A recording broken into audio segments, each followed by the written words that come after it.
So this double set of bifold doors spans a pretty good gap. It's 96 inches, and these doors are actually pretty heavy, so the track was just really worn out, and the doors had been reworked a couple times, so there was really no sense in trying to do anything else to them. I pulled these doors down, pull off the bracket set screws here. The pins are spring loaded, so you just depress those and then you're able to pull the doors off, so they can slide off of the set pin on the bottom. You can see the track here is really screwed up. It's out of shape and just blown out. So you get that pulled out.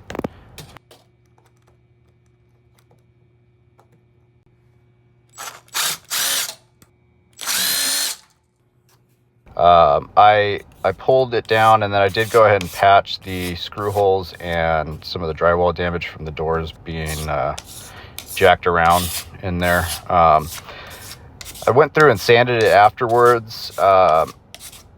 No paint was applied. They have a contractor coming in a couple of weeks, and the contractor is going to do the paint.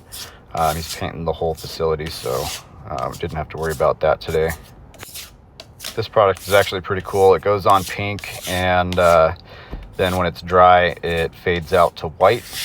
So it kind of takes the guesswork out of knowing when it's dry.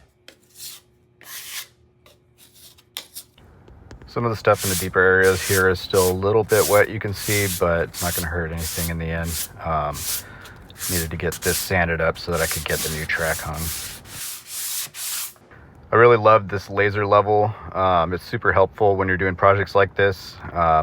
It gives me a 360 level line across the entirety of the frame here, so that I'm able to just bring my track right up to the line, and then also able to get my brackets here on the bottom and know that they're going to be perfectly in parallel.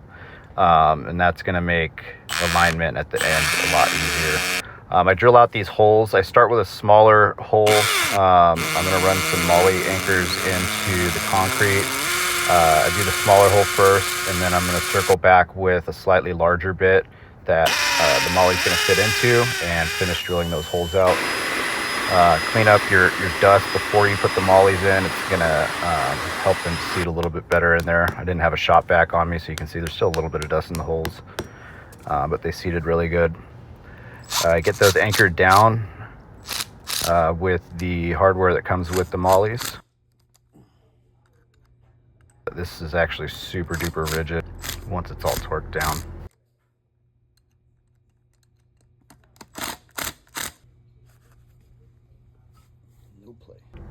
Next up, I'm going to install the pivot points on the door. We've got the side pivot, the guide for the track, and then this is the lower pivot point. The lower pivot point has an adjustment.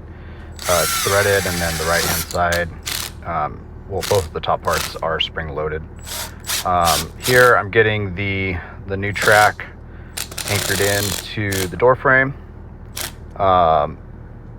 There is a strap that goes when you're running two pieces of track together, and that strap is here, and it just helps to lock those two together and keeps them from shifting around at that weak junction point.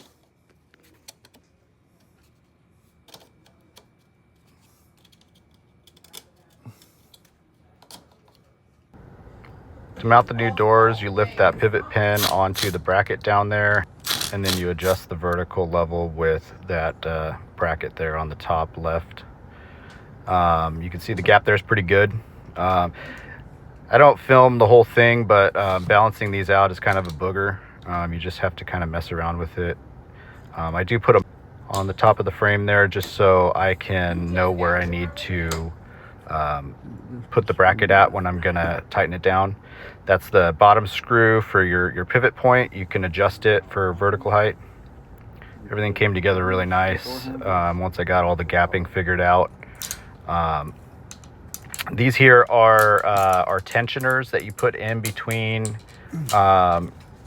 when you have a junction point between two sets of bifold doors, and what it does is it creates some tension. Here I'm measuring out and marking my location for my screw holes for the handles. When I'm measuring down from the top, I'm doing 3 3/8 inch down. That's half of the 6 3/4. I'm using a 5/32 drill bit for this hardware. I'm going to drill at that point that I marked. Be careful when you're getting through the other side so you don't blow it out on these soft doors. These brackets here are the alignment brackets, and they interface with each other to keep the doors coplanar, and they actually work pretty good. I got the first one mounted, and then I mocked the second one up there, marked my holes, and then attached my hardware. This facility needs to keep their supplies under lock and key, so I installed a couple of hasps, and they're going to put some locks on them after the fact. Here comes the finished product. The handle layout came out good. I had to do that off camera because it was too hard to film and put the hardware on.